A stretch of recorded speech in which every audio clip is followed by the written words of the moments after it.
Hello. हाँ भाई, बहुत लोग सोच रहे होंगे डे 4 नहीं आया, डे 4 नहीं आया। उसका भी करेंगे यार बात। एक्चुअली अभी क्या है, बहुत सारी नई चीज़ों पे काम चल रहा है, ट्रेडिंग रिलेटेड ही है सारी चीज़ें। तो वो चीज़ छोड़ते हैं। अभी आज का अपना जो टॉपिक है वो है कि आज अपन बात करने वाले बेसिकली जो मैंने ट्रेड्स लिए आज उसके ऊपर। उससे अपन को ये नहीं सोचना है कि एक्चुअली अभी अपन को ट्रेडिंग स्टार्ट करनी है। बेसिकली अपन तुम लोगों को मैं स्टार्ट करने के लिए नहीं बोल रहा हूँ, तो मैं दिखा रहा हूँ कि एग्जैक्टली कैसे वर्क करता है डिमांड सप्लाई और ये सब।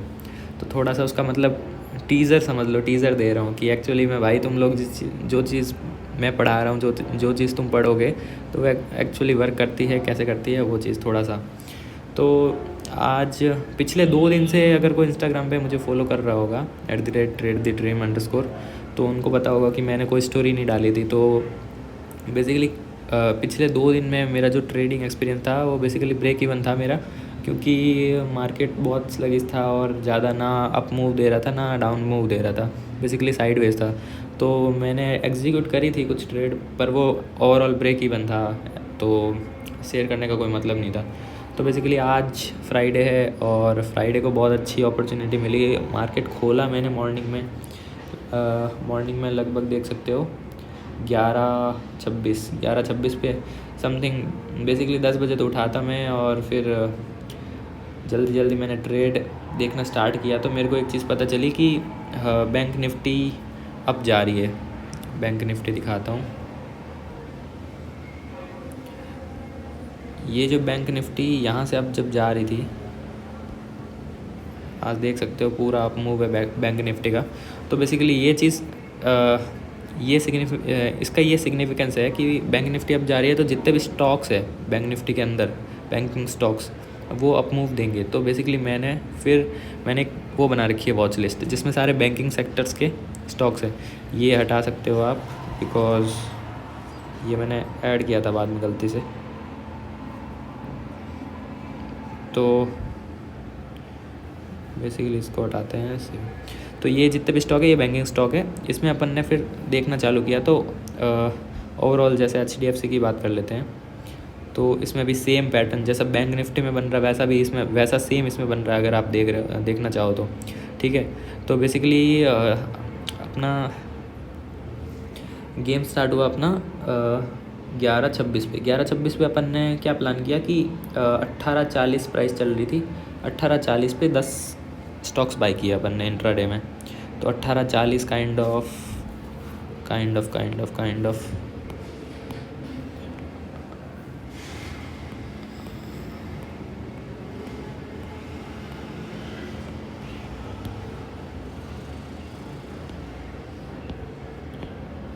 18:40 अपना ये रहा।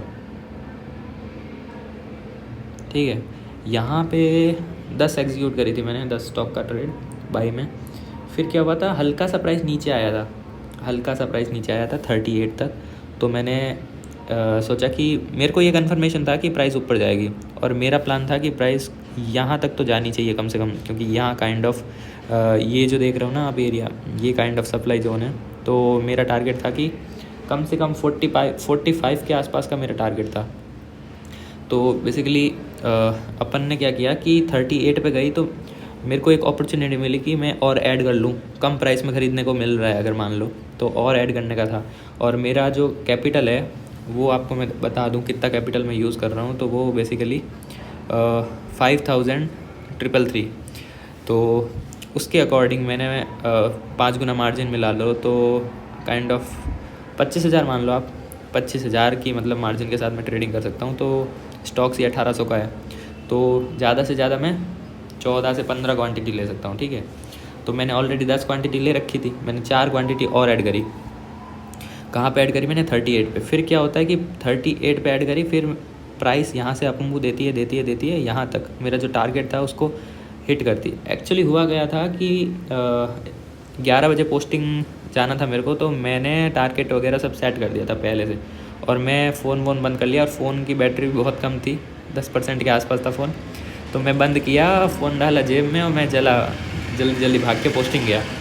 फिर क्या हुआ कि पोस्टिंग गया तो लगभग देख सकते हो 11:30 पे 11:30 पे मैंने 38 ऐड किया है। फिर 11:51 ये जो है ना, 11:51 पे मेरा टारगेट अचीव हो गया था, ठीक है।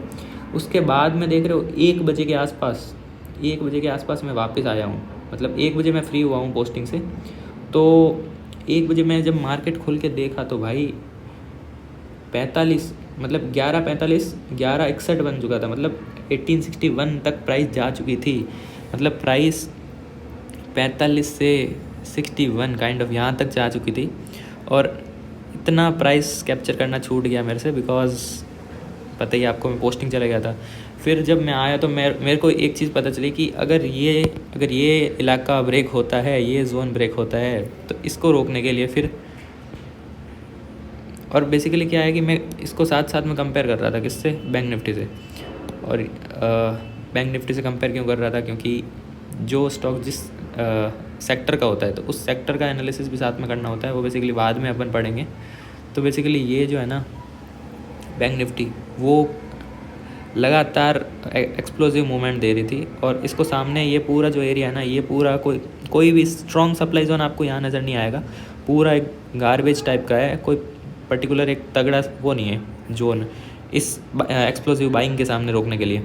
तो बेसिकली अपन को एक चीज़ क्लियर थी कि आज हो सकता है HDFC अपने ऑल टाइम हाई पे जाए, क्योंकि HDFC देख सकते हो HDFC में बचा क्या है, 1880 के बाद में ऑल टाइम हाई। तो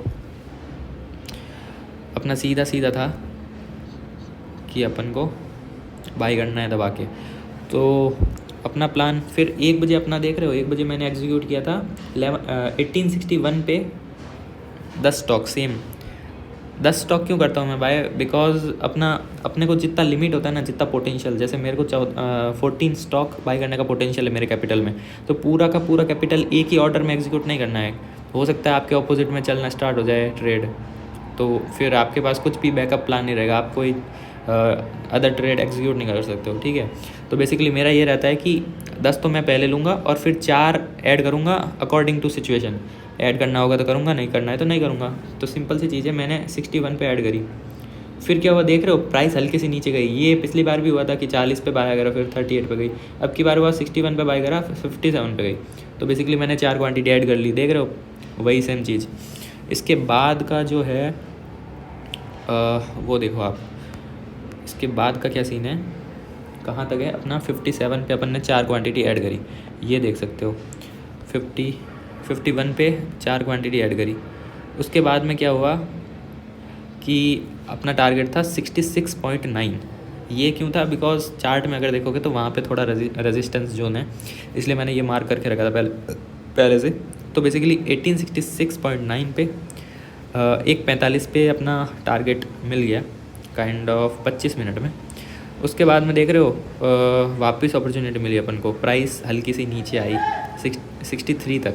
तो अपन अपना माइंडसेट पहले से क्लियर है कि प्राइस ऊपर जाएगी, और प्राइस ऊपर अगर जाएगी तो बेसिकली 66 पे सेल कर दिया था, फिर वापस प्राइस नीचे आई तो 63 पे वापस बाई किया, फिर 63 से 66 का कैप्चर किया प्राइस मूवमेंट, वापस बेच दिए, ठीक है। फिर क्या हुआ कि ये जो देख रहे हो ना, ये ब्लंडर 66 के बाद में 70 पे कैसे सेल कर दिया, सेल का ऑर्डर डाल दिया भाई। तो ये बेसिकली सीन ऐसा था कि 2 बजे मैंने इसका स्टॉप लॉस में इसका मैंने बेसिकली एग्ज़िट लगा रखा था कि मैं एग्ज़िट करूँगा 70 पे मेरे को सेल करने हैं। और मैंने ये 66.5 पे कर दिया था कि मेरे को हाथों हाथ मतलब सेल करके फ़ोन को चार्ज लगा के कहीं जाना था, तो मैंने फटाफट सेल किया। जो पोजीशन चल रही थी उसी पोजीशन पे 2:12 पे सेल कर दिया। तो ये एग्जीक्यूट हुआ था मार्केट प्राइस पे। फिर ये जो है अपना 1870 ये ऑर्डर ऑटोमेटिकली एग्जीक्यूट हो गया। फिर मैं वापस आया, देखा तो क्या सीन चल रहा है, तो ऑटोमेटिकली एग्जीक्यूट हो रखा था सेल का ऑर्डर। फिर मैंने इसको बाई किया, थोड़ा सा यहाँ पे 5-10 रुपये का ऊपर नीचे हुआ। फिर बेसिकली एक और अपॉर्चुनिटी मिली अपन को, जाते जाते 70 पे वापस प्राइस अपन ने बाई करा। फिर 70 पे अपन ने 11 क्वांटिटी, 3 जोड़ के 14 क्वांटिटी टोटल। फिर 72 पे फाइनली अपन ने एग्ज़िट करा। तो ओवरऑल अपन ग्राफ देख लेते हैं एक बार कि बेसिकली ग्राफ में कैसे चीज़ें समझ आती है। तो बेसिकली 5 मिनट का देखते हैं अपन ग्राफ। तो अपना काइंड ऑफ 40 से स्टार्ट हुआ आज का 45 तक कैप्चर किए। फिर 45 के बाद में जब एकदम कॉलेज से वापस आया तो हो रखा था प्राइस काइंड ऑफ 60 के आसपास। फिर यहाँ से ये मूवमेंट कैप्चर किया, फिर यहाँ से ये वाला मूवमेंट भी कैप्चर किया। तो बेसिकली मूवमेंट मैक्सिमम जितना हो सकता था कैप्चर किया। ये मूवमेंट अगर कैप्चर हो जाता तो बहुत ज़्यादा प्रॉफिट होता, डबल हो जाता जितना अभी हुआ है मेरा।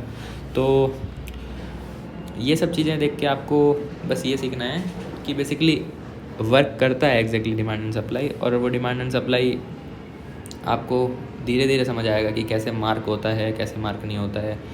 तो यही था आज के लिए, चलो मिलते हैं नेक्स्ट वीडियो में।